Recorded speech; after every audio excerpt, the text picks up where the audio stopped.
Call the meeting to order.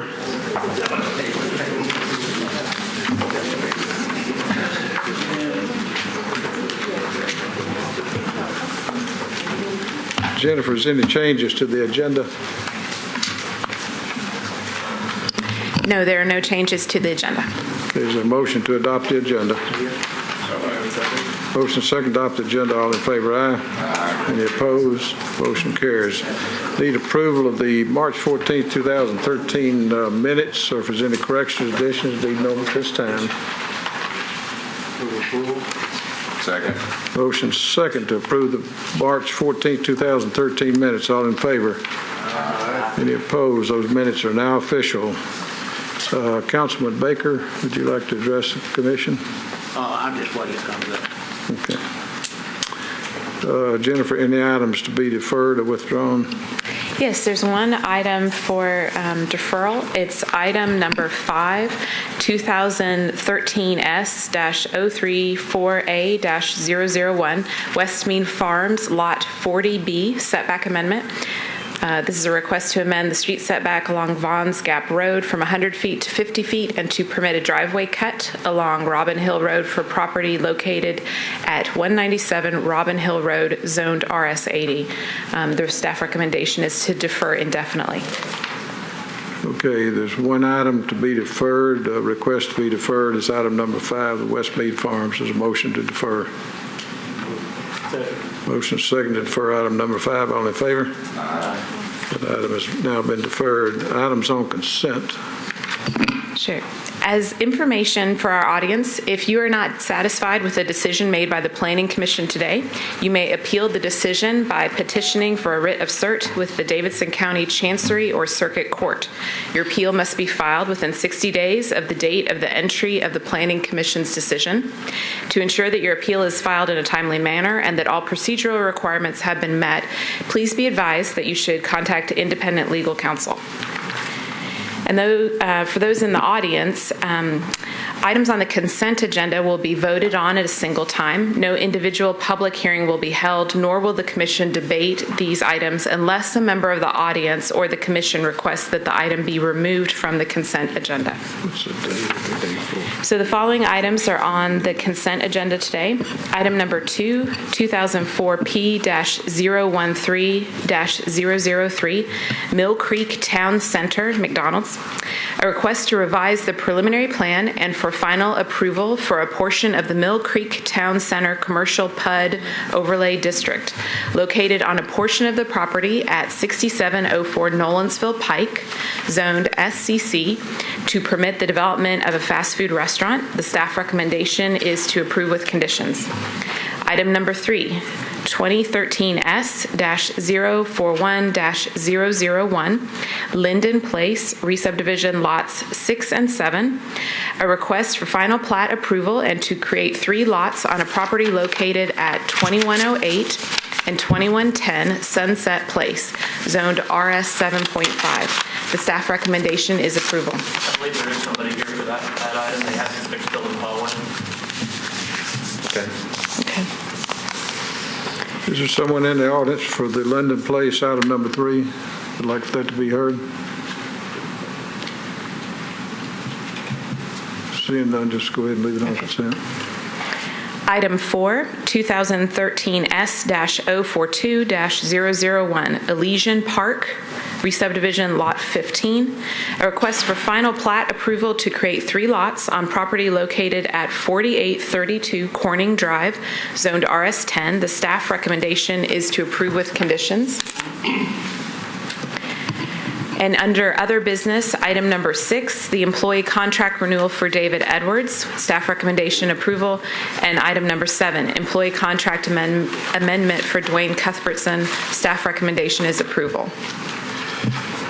Thank you. Items 2, 3, 4, 6, and 7 have been requested to be on consent. Again, is there anyone in the audience we're fixing to approve this on consent? So if you're here to speak for or against item number 3, let it be known at this time. That is the Lincoln Place resub lots 6 and 7. Are you here to speak? Item number 3?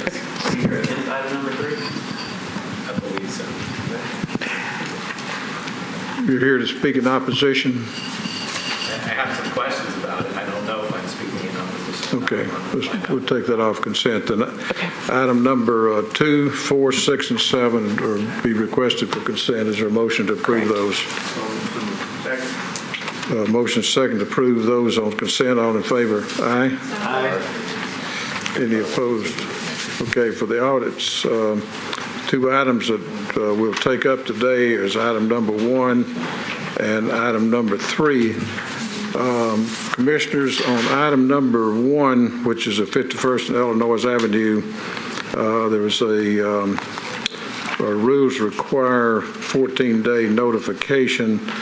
The notifications went out 9 days, and so we'd need a motion. If you want to waive the rules and hear that today, you can either defer it, you can waive the rules and hear it, or you can defer it, and it'd have to be deferred until April 11th because we'd have another 14-day requirement, and they'd have to have those out by noon tomorrow, which it won't be able to do, so we couldn't hear it one meeting, but be the second meeting, which would be April 11th.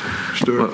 Well, the other option would be that you could waive your rules for the second meeting to say they have to have them out by Monday at noon or some time like that, which would be then the appropriate direction. Waive the rules and hear it today, or waive the rules that you can hear it one meeting from now, or just defer it to April 11th. Stuart? I assume if we waived our rules, although no one is here today, I guess, opposing it. No, there are. There are people. Yeah. The issue is there might be others who would have a legitimate argument legally if we had heard it and waived our rules to rehear it at that time. Potentially, but your rules state that interpretation of the rules is that of the commission. It specifically says the commission is the final authority as to the meaning of these rules. From time to time, the commission may make an exception to these rules for extraordinary cases, setting out the reasons therefore. So if you find that this is an extraordinary case, given the circumstances surrounding when the notice went out, or given what would be necessary if you were to not waive your rules, as long as you state that in your decision, then waiving of the rules would be fine for you to do. Do we know the reason why they went out 9 days instead of 14? They went out 9 days prior to this hearing, really due to a miscommunication between staff and the applicant as it relates to the timeline for these applications. Mr. Chairman, that doesn't rise to the level of what we should be looking at for waiving the rules. Excuse me, Mr. Burrell? Would this be a problem for your person to defer it? And if we hadn't had 2 previous postcards and 1 previous letter, then I wouldn't even request this. But this has been going on since. Wait, just a minute. I'm sorry. We probably ought to get this on the. I'm sorry, I asked some questions, but I don't have the authority to do that. That's all right. Other comments? Can I ask a question? Can the applicant answer the question on why? Sure. John, why don't you tell us what happened? Just because otherwise we're going to. I understand. We need to figure out why the Thank you. extraordinary circumstances. I don't have the dates of the previous notices, but this has been going on since October and November, and we were asking for an MULA on this house next to our CS corner. Because the neighborhood wanted some relief on some things, we agreed to change it to an SP. So there have been 2 separate postcards and 1 previous letter and multiple neighborhood meetings and 4 months worth of interaction. So I would say to you that I would submit to you that notice and everybody knowing what we were requesting, which has not changed, has been ongoing for months. And that would be the only thing I would submit to you. I'm sorry, Mr. Chairman, if we were to hear it today with the understanding that if someone surfaced in the meantime before the next hearing, that we would possibly rehear it, can we do that? Well, that way, if no one shows up who is opposed to it. Who's in the audience here in opposition to this? So we could hear from opposition When did the vote when did the notice actually go out? The 19th, On the 19th? 9 days ago, 9 calendar days ago. Okay. And the notices were mailed out on that day, and a sign was posted on the property that day. So next Tuesday would be the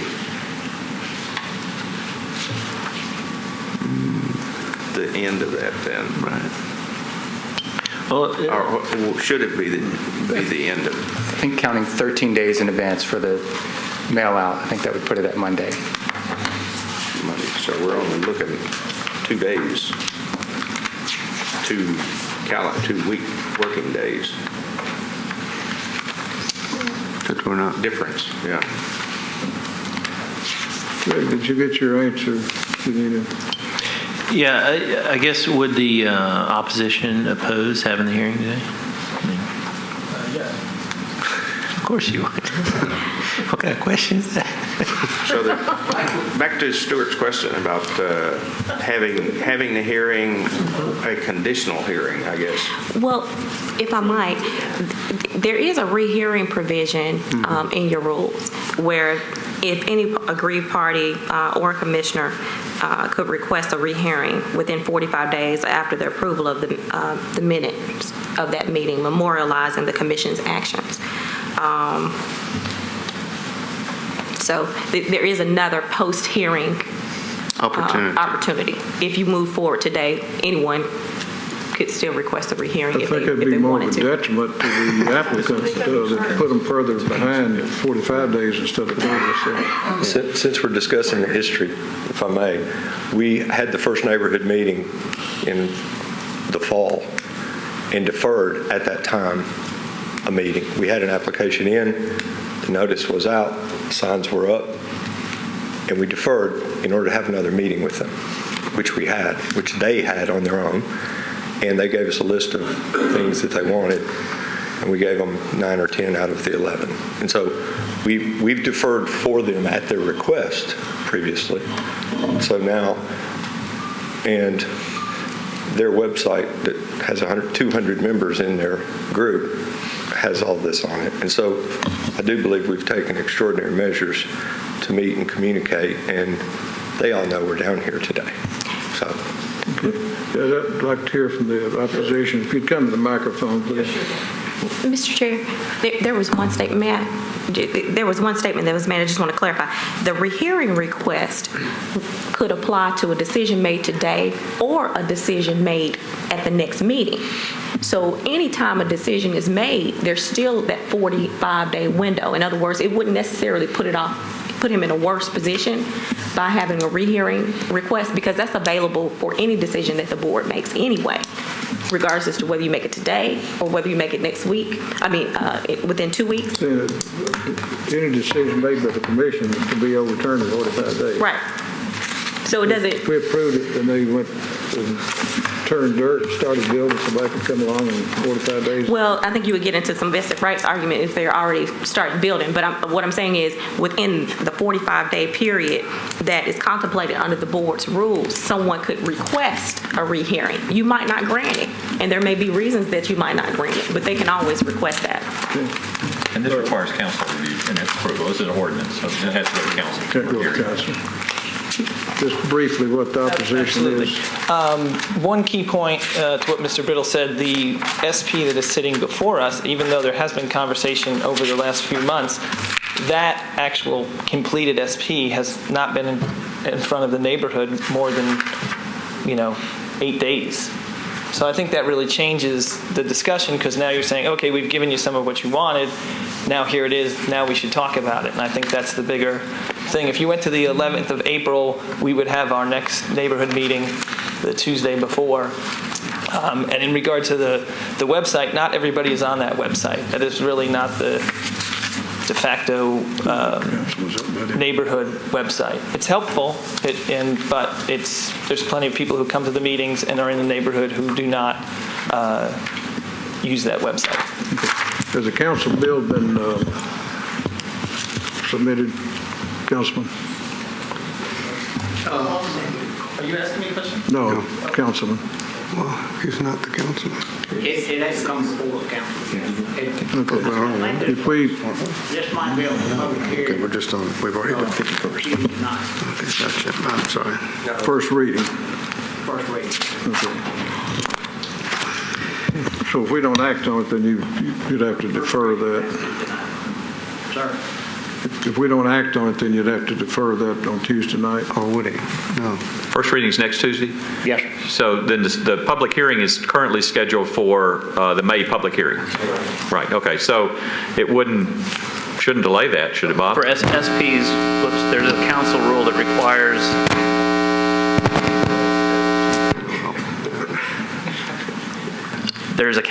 that requires an action from the Planning Commission prior to introduction on first reading, and it is scheduled to be introduced next Tuesday night. On an SP. On an SP, yes. So we could hear in order for it tonight- to be introduced next Tuesday night, it would need an action from the Planning Commission, and if there's no action from the Planning Commission, the council would have to waive their rules. If we approve this tonight, you take it to the first reading next Tuesday night, do you plan to have a neighborhood meeting between that and the second reading? Well, now, I was at a neighborhood meeting week before last, and I talked to the president of the neighborhood association, and it seemed to me that Mr. Brittle and the neighborhood group had come to agreement on, and they didn't have any other problem with it. Okay. That information, the president of the neighborhood association relayed to the commission in written. And that was Mr. Jeremy Jeter. Okay. I need a motion then to either waive the rules or to deny. Mr. Chairman, I think that this has been, it was on consent. This thing's been going on for about 4 months. You're talking about 2 working days. There's going to be, in the council, they'll have a public hearing. The councilman's here in support of the project. I mean, I would, and it seems like in order to get it for the applicant in a timely manner, that this is a special circumstance. So I would make a motion to suspend our rules and let us hear it tonight. Is there a second? Second. Okay, got a motion, second. And we need to state in this motion the reason we're doing this. So, Councilman, are you willing to have after the first reading, between that and the public hearing in May, to have a neighborhood meeting? Yes, sir. They have a neighborhood meeting April 9th, I believe it is. I'll be at that meeting and bring it up. Okay, so we can waive your motion is to waive the rules because the councilman will, the first reading is next Tuesday night, and the councilman then agrees to have a public hearing between that and the or have a neighborhood meeting between that and the public hearing in May. So, yes, I concur with that. Council, is that sufficient reason to? Are you okay with that, Councilman? Yes, sir. With our council, are you okay with that? That's fine. If that's what the board is saying is the extraordinary reason. Okay. Let me hear once again what the extraordinary reason is that makes this motion comply with our rules. Well, to waive the rules so that the council can hear the first, be introduced to first reading next Tuesday night, with the understanding that before the May public hearing, that the councilman will hold a neighborhood meeting to iron out the differences. I'm sympathetic with the folks who want this to go on, and it sounds like none of this delay has been the fault of the developer or possibly the majority of the neighbors, but our problem. But I don't think that stands up at all in terms of what's an extraordinary reason for this request. I think we'd find ourselves doing that all the time. So as much as I'm ready and interested in hearing it today, I don't think I can support that motion. If we miscommunicate, I mean, if it were on our side, the miscommunication occurred, then is that a reason? Is that a extraordinary reason to have to waive notice to the general public? No, I don't think it is. And If I might add, if I were understanding you correctly, were you also saying that given the fact that this has been going on for 4 months, was that a part Yes. of the reason? Okay, I just wanted that was what I understood you to be saying. Yes, I think I just wanted to make sure it was. I think there's several reasons for it. I don't think there's just one specific reason. I think the amount of time that the applicant's been working on this project, the fact that it's, number one, on consent. Now, there is one person here that is opposed to the project, but they are still going to be heard tonight. It's not like we are cutting off debate or any of that nature. So I think that, and the timing and the councilman saying that he's willing to do another meeting to iron out the differences, public meeting, then I think that covers our basis. And because of the timing issues, and it will be a detriment to the applicant, that is an extraordinary circumstance. Okay, I just wanted to make sure. So I think there's, 3 or 4 reasons in there. Now, I don't want to say that I'm taking light that, waiving public hearing. We're not waiving a public hearing. We're still having the public hearing. So that's my motion. Andre, do you have something else to say? Well, I have a couple of thoughts. One was if the other idea of the other potential waive of rules is to have it at our next meeting, but then we'd have to count on the council. In order to keep it on track for the developer, we'd have to count on the council to say, although we defer to our next meeting, they would go ahead and introduce it at first reading. In which case, at least it stays on the calendar, but it gets more public review opportunity. And maybe there's only one person here because nobody knew about it, but by Monday, they'd all be here. By next time, because they heard in these 2 days or over the weekend. I don't know, but that's what you talk about notice for. Is there a way to discuss whether, we can't predict what council would do, but is there a way does that happen much, that council might say, well, they defer, but we'll introduce it first reading anyway? I can't recall that ever happening. I don't know. Greg, can you ever think of?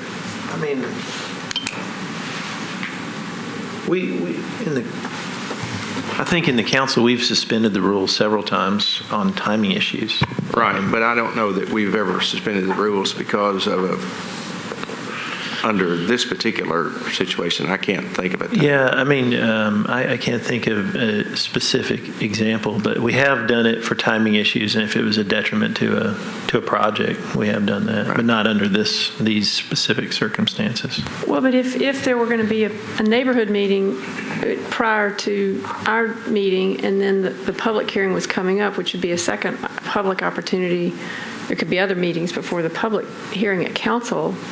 Would that be a fairly easy decision to make? Does it go ahead and introduce at first reading? Well, after it passes the first reading, the councilman has, he has control. He can delay this as much as he wants to. It's totally up to him as to how it moves forward and how many meetings he wants to have or not have. I agree with, Greg, that there's been enough action on this from last year coming forward that it's unfortunate that there was an error in the mailing going out, but it's hard for me to believe that 4 calendar days or 2 working days would make that much difference. We've got several emails, comments that have come in, and the majority of those are positive and in support of this. And with the fact that there's always an option for somebody to come forward and request a rehearing, I think we should move forward. Let me give one caveat regarding the rehearing. Thank you for mentioning that again, Councilman Claiborne.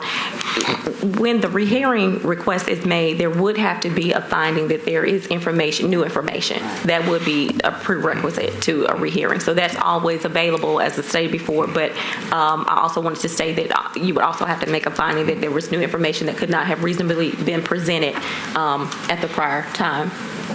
Yeah, I think that makes it pretty tough.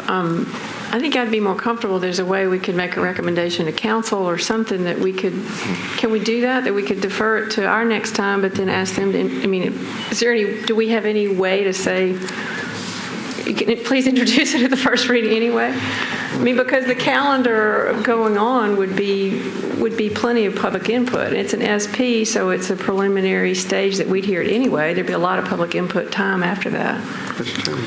We have a motion on the floor. I call for the question. Yeah, that's true. Let's vote on the motion and see where we go with that. And I was just wondering if what I'm talking about is even practical to consider. Okay, well. Councilman's called for those in the opposition to taking the vote.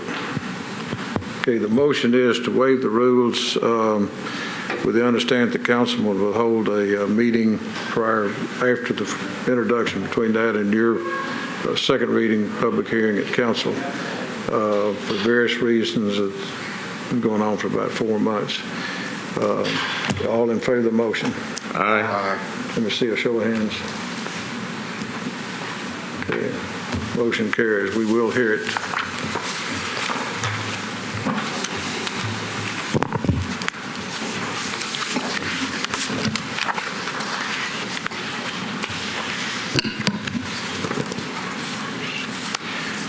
Mr. Chairman, members of the Commission, this is item number 1 on your agenda. It's a request for a zone change for 2 parcels of property located at the northwest corner of 51st Avenue North and Illinois Avenue. The request is to establish a mixed-use SP across the 2 parcels of property shown on the map. As a point of interest, the house that's shown in this aerial photograph has since been removed from the property, so the eastern portion of this SP is now vacant. Staff is recommending approve with conditions. The existing zoning of the property is split. The western portion of the property was the subject of the initial zone change application. It is currently zoned R6. The eastern portion of the property, the parcel fronting 51st Avenue, is currently zoned CS. As you can see by this map, both parcels are well within a fairly well established CS zone corridor along 51st Avenue. The West Nashville Community Plan identifies both of these parcels as within an urban mixed-use corridor. The urban mixed-use corridor, according to the policy, calls for an urban scale development, one that's oriented to the corridor. The policy calls for a transition in intensity from a fairly intense development along the corridor down as it approaches the residential neighborhood. The policy attempts to create a strong pedestrian environment along the corridor. Here's a map giving a better indication of the 2 properties involved in this SP. Again, it's currently split into 2 lots, a western lot that this SP identifies as Tract A, and an eastern lot that this SP identifies as Tract B. The house exists on the western lot, and this SP requires it to remain. Again, Tract B, or the eastern lot, is currently vacant. Sorry, let me back up. This SP is broken into 3 categories of standards. General standards, which apply to all phases of reuse, redevelopment of the properties. There are Phase 1 standards, which apply to reuse or additions to the existing house. And then there are Phase 2 standards that apply to redevelopment, new buildings on the SP site. General standards address uses. They allow all uses that the MULA district permits, with some exceptions as noted on the screen. It addresses general vehicular access to the property, restricting access on the corridor or from the corridor from 51st Avenue. The general standards address parking, landscaping. It requires street trees, parking area, landscaping.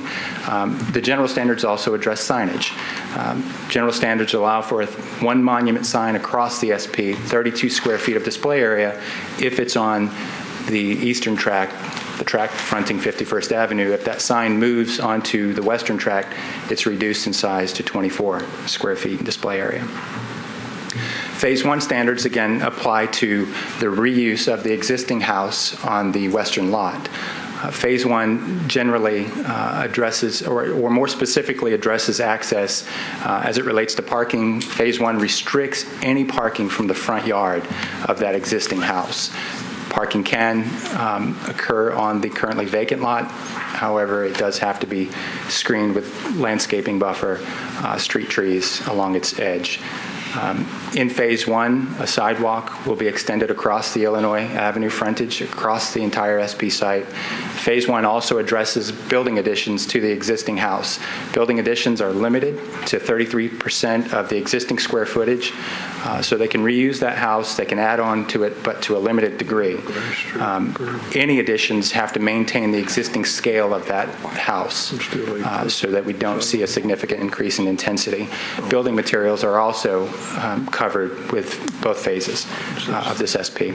Phase 2 applies to redevelopment of the site. It applies to new buildings. In fact, it requires a new building to be constructed up on the 51st Avenue corridor. There's a build-to zone requirement. They have to cover up to 70, or at a minimum 70% of the frontage on 51st Avenue. Phase 2 also ensures that redevelopment of the site is mixed use. There's a requirement that a ground floor of a new building has to be non-residential, commercial, retail, or office uses. Phase 2 also addresses building height. It addresses building materials similarly to Phase 1. And then Phase 2 also stipulates that that existing house that is there today has to remain with the redevelopment of the site so as to ensure a better transition to the neighborhood in intensity. Here's a view of the site as it exists today. Again, the house has been removed from the eastern tract. This is a view looking north on Illinois Avenue into the site. I'm sorry, looking north on 51st Avenue into the site. And this is a view looking west along Illinois Avenue into the site, showing the house that exists on the property today.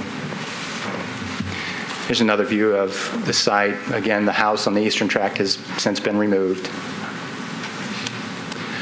In conclusion, staff is recommending approve with conditions, including an additional condition to add to the building material provisions of Phase 2 that all new buildings and/or additions shall consist of at least 60% wood, brick, stone, or hardy-type board. And that's a materials limitation that's similar to those already applied in Phase 1. Staff is recommending approve with conditions, including the additional condition, or disapprove without conditions. Staff feels like the SP is consistent with the mixed-use corridor policy and supports many of the Planning Commission's critical planning goals.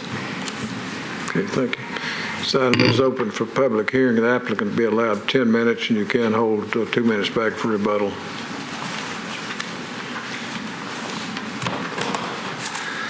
Thank you for hearing us today. My name is John Brittle, Jr. I'm the applicant representing the current owners and the buyer, Gene Nelson. And I'm a real estate broker at Village Real Estate, and I'm the director of land sales there. I would like to mention the only thing that was not discussed in your exception to your rules, which I greatly appreciate, was that when the staff and the design department got our SP, they removed that we would protect that structure that's currently there, that house, because the plan doesn't, there's no historical protection in this neighborhood, and there's also because of the land use policy and the growth of this neighborhood, they felt like we should use the whole corner for a new mixed-use development. They didn't realize that we had verbally promised this neighborhood that we would protect that house. We didn't want to. That was one of the things that we allowed for them, that we would keep it because we have an intended use for it. So part of the extension of our time as we negotiated this SP, because once the neighborhood gave us what they wanted to see, we changed every single one of those except height. And I have not had the first phone call from anybody except the gentleman here today who's against this. And I believe that the thing that's important here for us, and I spend a lot of time in front of neighborhood associations, and what we try to do is negotiate with them. And honestly, this is the first property owner I've seen take their CS rights of their artery property like this one on 51st and give those up. And he agreed to give up his CS property rights and, in my opinion, some value in order to get the zoning that we wanted to use on the second property. By the way, the house directly across the street from us that lines this back up with the use and the zoning is the same kind of house we have, and it's zoned CS. And I believe, honestly, I could have come and asked for a CS on that house. The staff, I believe, would have wanted MUL, but we could have done that. I would like to remind the commissioners and any neighbor or any future developer, we could build the 45 feet on our commercial track B tomorrow. And we could build something that would be nice, and we could do the mixed-use building that we intend to do in the next year or two or three. And track A, which is not protected by anything in our code, we could demolish tomorrow. And we could build a big 2-unit townhome there with the proper codes limitations, which are 3 stories and 45 feet. So I could achieve the heights, and the look would be, not to mention we wouldn't have given restrictions that we've given on building materials, and we'll obviously sit with staff when when we get this building drawn in the future. Our goal here is to be able to use that small house as a neighborhood business. This neighborhood does not have enough houses left like some other parts of town that have residence type structures as businesses, and we agreed with the neighborhood that that would be a good protection. So we're limiting the height on that. We're limiting the materials. We're adding the sidewalks, and what we're gaining is a use on the western side of this. And so I would like to publicly thank staff, and I would like to just make a point that Dwayne mentioned, which was this is the only parcel along 51st that's out of line. I don't know why historically someone didn't want their property zoned CS, but with the exception of 2 corners that are still residential out of the 22 corners along 51st, this is the only one where there's a parcel that's not in line. So we feel like it's appropriate, and we feel like we've done everything the neighborhood has asked, with the exception of 2 people, one I've heard and one I've heard about, who don't think we should have 45 feet of height, which is our current use and right if we choose to do it that way. So we believe this is a perfect example of a developer and a neighborhood association getting together and some give and take from everybody with very, very little opposition percentage-wise.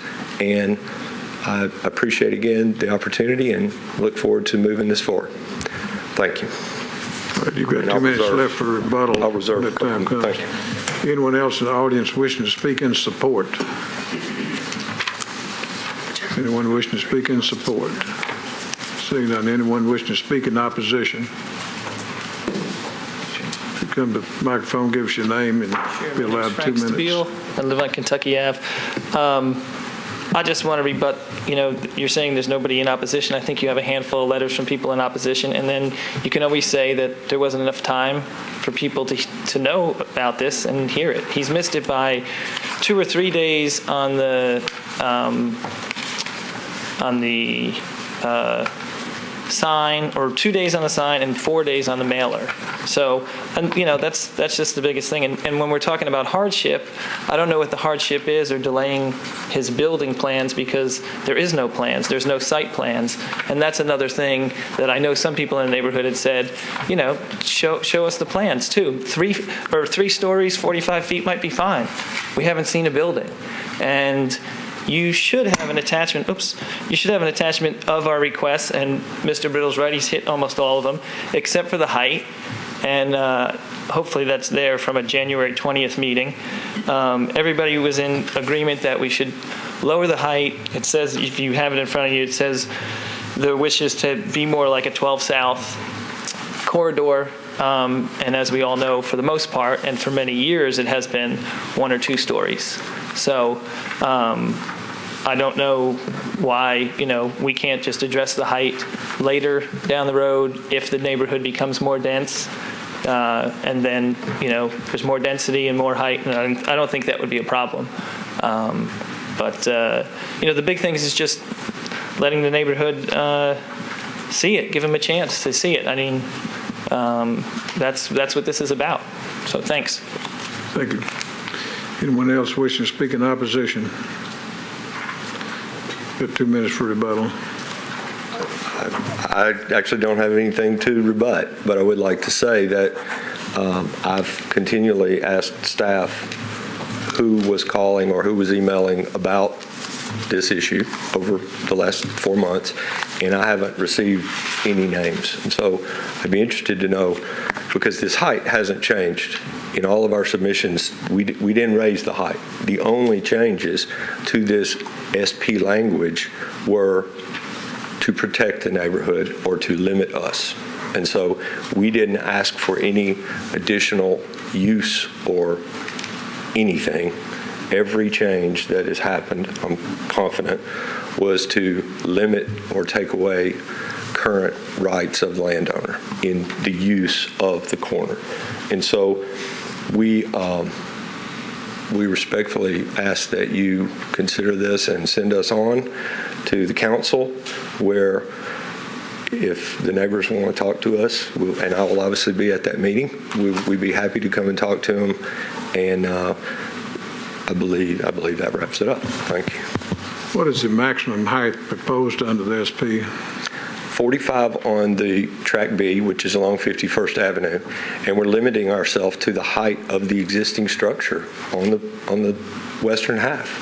That's more of a limit than is on it currently as a residence, and more of a limit that would have been on it if we had just asked for an MUL zoning on that property. So we agreed, in order to have a better transition to the houses on the street, we agreed to limit to what is there now. And we haven't measured that, but it's a 1.5-story house with a normal peak roof. And so we've given ourselves, we've boxed ourselves in there by agreeing to save that house. So, thank you. Thank you. It's a motion to close the public hearing. So moved. Motion second, close the public hearing. All in favor, aye. Aye. Any opposed? Stuart? I guess the materials we have in front of us are part of the record, and there are, I think, 3 persons have opposed this, one of whom we heard from and 2 others from the neighborhood. I have looked at this in terms of a planning situation, and knowing a little bit about the area and following this on the merits. I think it's actually a good proposal from a planning point of view. And if there's a political issue as to it being a really bad idea for reasons we don't know, but non-planning but political, then that's for the council to weigh and decide. My problems with this going today were not because I thought it was a bad idea or because it was a contrary to our rules, but more a subjective view that we might be seeing more of these if we agreed to this, and that it could open the gates a little bit. So I wanted to make that clear. From a planning perspective, while both sides make good arguments, I think it makes sense from a planning perspective, and I plan to support it. Councilman? It appears from looking at the list and from hearing the testimony of even the gentleman that's here speaking against this, that the developer's gone way beyond to accommodate the wishes of the neighborhood, and with the height issue being established by, or the current limit, I'm understanding, is set by the existing structures, right? the SP limit, height limit is... The current limit on the house, the existing house is set, on that lot, it's set there. On the lot that faces 51st, it's a maximum of 45 feet. Right. Which is the maximum that would be permitted on the zoning of the current house. Right. So, given all of those facts, I don't have any question. I don't see any problem. No problems. I support staff's recommendations. Andre? No, I think it's a good idea. I think it's a good idea, and I think it does match the neighborhood plan, and I appreciate all the conversation and concessions the developers, owners have made. Yeah. Need a motion. I make a motion we approve. Second? Motion second to approve. All in favor? Yeah, it was approved with the staff recommendations. Okay. All in favor, aye? Aye. Any opposed? Motion carries. Anything from the council? Well, we can send that item 3 still. Oh, excuse me. Yeah, we did pull that off. Apologize. Did pull that off.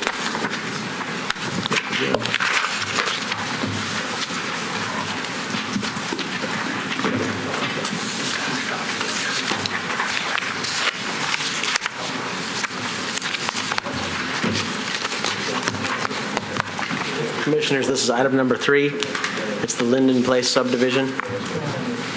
The request is for a 3-lot subdivision on Sunset Place near 21st Avenue South. You can see to the east. Staff recommends approval of this subdivision. The current zoning district is RS 7.5. It's a single-family zoning district with a minimum 7,500 square foot lot. The land use policy is neighborhood general. That's also a residential-only policy that allows for residential density of up to 20 dwelling units per acre. Here's the proposal for 3 lots. Lot 1 would have an existing dwelling on it, and that dwelling is proposed to remain with this subdivision. There is an existing dwelling on the second lot, and that would have to be removed to accommodate lots 2 and 3. The NG policy, this proposal does meet the requirements of the zoning code and of the subdivision regulations. The NG policy does have requirements for community character, saying that new lots have to meet the character of the surrounding area. And here's a slide showing some of the lots along Sunset Place, along the same street. The 2 50-foot wide lots proposed are somewhat smaller than the lots that were originally platted, but these lots in blue have been re-subdivided and are between 50 and 54 feet wide. So that the 50-foot proposal on lots 2 and 3 is consistent with lot widths on the same block on the north side of Sunset Place. And to close, staff recommends approval. Again, this does meet policy. It's within the density policy. It meets the subdivision regulations and the zoning code, and is consistent with the community character. Okay. This item is open for public hearing. Is the applicant in the audience? You're the applicant? Okay. Seeing no applicant, anyone wishing to speak in support? Okay, anyone wishing to speak in opposition, please come to the microphone. Please state your name and address. My name's Greg Asadorian. I live at 2113 Ashwood. I also own 2115 Ashwood. So in this, in the map here, I'm in those two. I live in 221, and I also own 220. So I'm here today to speak my opposition based on the merits of character of the neighborhood. My scope is a little broader than just looking at these 2 properties. Recently, the plot in 237, if you go back 2 slides, this one, well, sorry, we'll talk off of this one. So that property to the right was recently flattened, and 2 townhomes are in process getting built there. They are out of character with the neighborhood. One of them is actually filed for a landscaping variance in the April hearing. My concern is that how that all ties in with the rest of these. We've got 2 townhomes now in the place of 1 duplex. Now Lot 3 and Lot 2 are going to be tear down and 2 more structures put up there. And my concern is that now we have Lot 2, Lot 3, and then these 2 strange-looking townhomes that are not in character, all jammed into this property where there used to be just 2 structures. And I feel frustrated watching what's happened there, and like I said, I feel like it is not keeping in character with the neighborhood. Thank you. Anyone else wishing to speak in opposition? Seeing none, is a motion to close the public hearing. Motion second to close the public hearing. All in favor? Aye. Any opposed? Derek? No questions. Greg? Andre? I just wanted clarification. My understanding was that the debate was about the setback, that if they're divided, then the setback still matches the rest of the setbacks. I mean, it's still required to match the other setbacks if it's, I don't know, this one looks like a little over 56 feet, and is that still, is that requirement still there? Contextual setbacks, Yeah. you have to meet those requirements of the zoning code. So what the staff's recommendation is that we're talking about the dimensions of the site match dimensions in the neighborhood, but the setback has to stay the same to match the character of the neighborhood.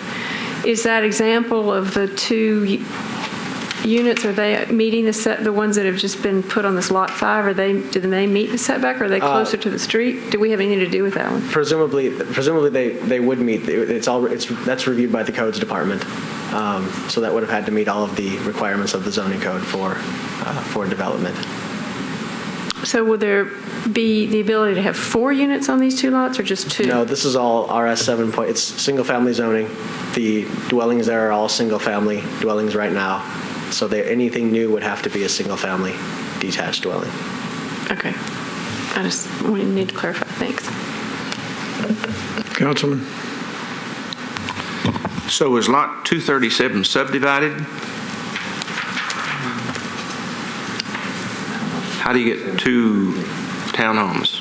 Lot 230, to my knowledge, Lot 237 before the new construction happened, had an existing duplex on it. Oh, okay. And they were able to come back and tear that down and use those duplex rights to build a new duplex, even though that also has single-family zoning. Okay. Stuart? It's an area that I'm fairly familiar with and live just a few blocks away, and I know how this must feel to the neighbor. I have a house coming in next to me, which they were able to build as a matter of right, and built perfectly well to the right setback, and didn't try to put too much on it or anything else. So I got lucky, but I know that people in the area are worried about a little more density than they're used to. As a planning point of view, of course, I'm in favor of more density. I've said so many times, particularly close to 21st. I still think it's right to question these things to make sure you have all the information, but this looks like it's been very carefully drawn. I have no idea about 237, but these 2 looks like we have enough protections in place that some of his concerns will not come to fruition. It's just that one apparently was not something we control. It's something that could be built as a matter of right and was built with appropriate approvals. So, But these would be single family on these 2 lots. Yeah. So I would be, if you're ready for a motion, I would move we approve staff recommendation. Motion second, approve staff recommendations. All in favor? Aye. Any opposed? Motion carries. Okay, now, Councilman, anything from the courthouse? We're still enjoying an easy agenda period. That's about to change. The mayor's in the midst of his department hearings, and I saw Mr. Bernhardt and Mr. Sloan while I was on the treadmill at the Y the other morning. They were sorry about that. They'll give you encouragement to stay on there longer. But But he will get his budget together and give it to us by the end of April, and so our activity at the council will pick up there for May and June timeframe as we go through the council period, or the budget period. I'd like to add that Jennifer was part of that entourage, too. So. She was there also. She was out of the frame. And you were there also. Yeah. You were out of the frame. That's all right. They were all working out somewhere and I wasn't there. Is that what it is? Just several things. We did have the budget hearing, as mentioned. I thought that went well. There was a lot of discussion about what was going on in Nashville Next and all that. With Doug Sloan being here now 1 year almost, 1 year minus 4 days, our typical 4 days or whatever. Just wanted to kind of introduce everyone again. Doug Sloan is the Deputy Director. We have new Jennifer Carlett, who's the new Assistant Director. And we have, although Catherine's not here, but Catherine Withers, who is the new Community Plans and Design Studio Manager. So 3 new names. Hunter did not show up today because he stole one of our employees directly and specifically and intentionally. Scott Morton is leaving us and will be going over with Smith's G Studio. And they had worked together before, so that's actually, we welcome, or we give Scott a hard time, but no, he'll do a good job there. But as a result of that, we now have 2 vacancies in the design studio, and we're advertising for an urban designer 1 and an urban designer 2. One of those needs to have a background in architecture. One of those needs to have a background in landscape architecture. We have posted the positions. One of them was a result of Catherine's move up, and then one of them was Scott leaving. But we have posted those on APA and Plant Edison and circulated it to the various universities. We have had a lot of activity with regard to Nashville Next. I want to mention several things. We've got all of the, well, all except the last video is up. We did a couple of weeks ago, or a week ago, I guess, we did a presentation to council at the Planning and Zoning Committee, and it was an open invitation to all council members. That presentation outlining the program was also up on, we have a video on that. We've had great success with the speaker series. Each one of them has had tremendous attendance. Governor Glendening had over 500 people. Mitch Silver had over 200 standing room only. Henry Cisneros at Children's Theater had a very good crowd. Very engaged. And then this past Monday, in the snow and the cold, we had well over 200 people at the back at Scarrett Bennett for Doug Farr talking about the environment. And there was an awful lot of new faces on that. One thing I just want to bring to your attention and those out there, every time we have a speaker on the next Tuesday night, the day after the speaker, we have News Channel 5's open line call-in program. It's Tuesday night at 7 o'clock. We've had very good interaction both with the questions from the community and opportunities to share the findings of the speaker from the night before. We're moving into several other areas of community engagement. Craig, on Sunday, will start production of our first Kurdish language video. So we're trying to get the word out in a variety of ways. We still have 3 speakers that are coming up. On April 8th, we have Ellen Dunham Jones who will be speaking on creating livable and healthy communities through retrofitting suburbia. She's a professor at Georgia Tech. She's done an extensive amount of work on looking at how communities have taken older corridors or neighborhoods and retrofitted those to handle increased densities, to be more sustainable, more connected. And she's going to share that information with the community. We've arranged specifically for Ellen to have a meeting with the council members on Monday morning at 7:30, and it'll be right here. And we've invited each of the commission members, and this is going to be kind of a hands-on workshop of what are the practical tools that they can use. I know we've got a lot of council members that are dealing with issues such as how do we handle infill development, how do we handle changes in density, how do we retrofit the corridors to be more transit-friendly, more mixed use. And it's going to be, we've got an hour and a half breakfast scheduled for really hands-on. She's going to bring some examples, but it's an opportunity to really have a hands-on discussion with her. And I would strongly encourage as many of you as possible can be there, because this really is very, very good and practical information. What time does that start? 7:30 a.m. and it's right here. 7:30 in the morning. In the morning. We will have breakfast too. We will have breakfast here. Rick, you're going to send an email. We will send it out April 8th, a week from this coming Monday. We'll send a car for if you come. Right. Send me a card. Yeah.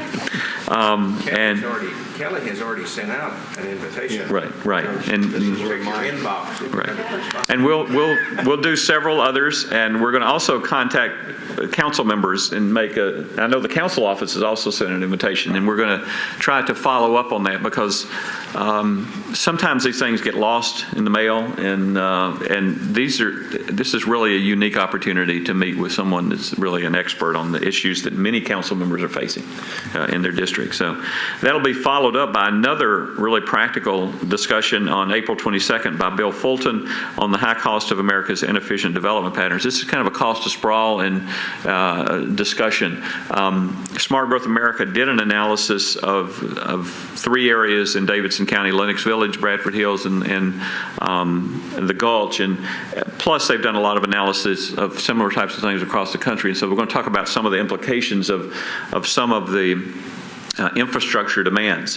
One of the things that the National Next program has done is looked at studies that have been done, including TASER and several others, and they've basically projected that with our current development patterns, the next 5 years estimate that we're going to have a need for about $4.8 billion of infrastructure. If you look at how much we've spent the last 5 years, it's $1.2 billion. So how do we bring those numbers more into balance? Hopefully by using smarter development patterns. And then we're going to close on May 6th this series with Amy Liu of Brookings Institute talking about regional partnerships.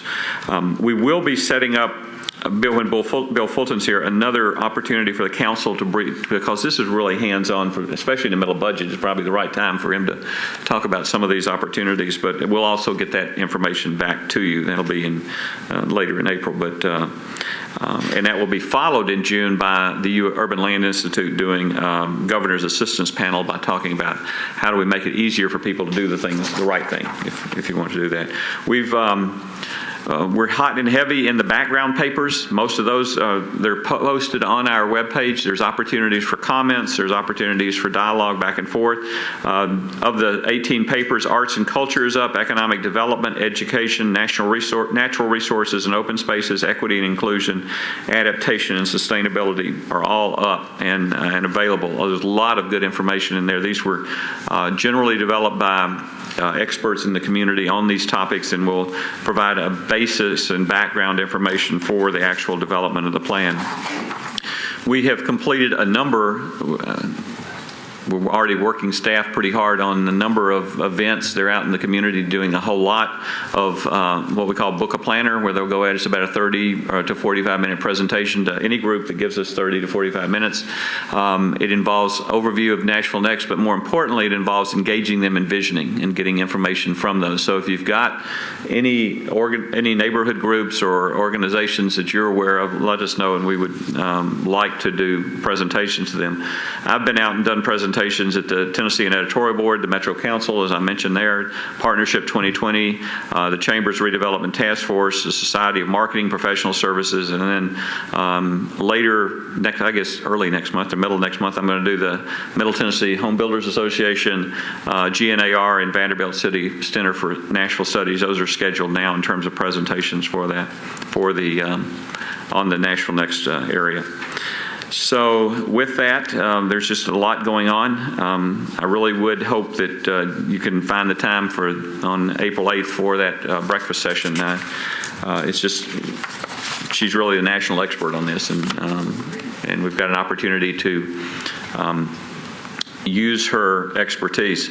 We are working right now with the Greater Nashville Association of Realtors. They're looking to obtain a national grant from the National Realtors Association, where we might be able to bring Ellen and her studio back in and actually look at a couple of specific areas on the ground and how you would intervene or retrofit those areas specifically, as opposed to just what other communities are doing and ideas like that. So that will hopefully be part of this if the realtors can find us the money. So. I can find it.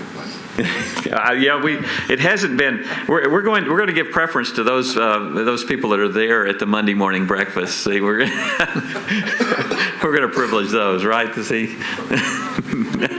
No. All right, that's all I've got. Yeah, Rick, thank you for that presentation, and I want the commissioners to, remind them that had we put this out for bid, it would have cost probably minimum $2 million upwards to $3 million. We're going to come in a lot less. And with the home people being involved in this, I don't think there's any segment that before this is over with that won't know what Nashville Next is and have had a say-so. It's just you can tell from the people we're bringing in and the people that we're going out and talking to, it's just the right thing to do, and it's just exciting. And I want everybody to remember that it's a lot of hard work for the staff, and that they're, as always, doing the yeoman's job, and thank you for that. So, I have a question. Especially the speaker series, if we attend any of those sessions, are those eligible things that we can count toward our continuing credits? Yes, you can. Yes. I was wondering the same thing. There's been a lot of these, which under the legal continuing education, a lot of the opportunities you've been suggesting would certainly count for CLEs under legal if we were lawyers. But I didn't know if all of these were counting. No, I think they would all count for your planning commission training. Yeah. Continuing education, and Jennifer, I suppose that's a job that you've inherited from Ann to remind us when I can imagine that we all, that you remind everybody that they do have to do that within a calendar year, and that there are opportunities, that they'll attend some of these, they'll get credit for it. So we don't have the next actual APA webinar is not until June, but we have that down, and we'll remind you. That's on planning law for those lawyers that are. We need a lot of opportunities besides those APA. We have evening opportunities beginning on April 8th, so the next one. One final comment. It's close to your house.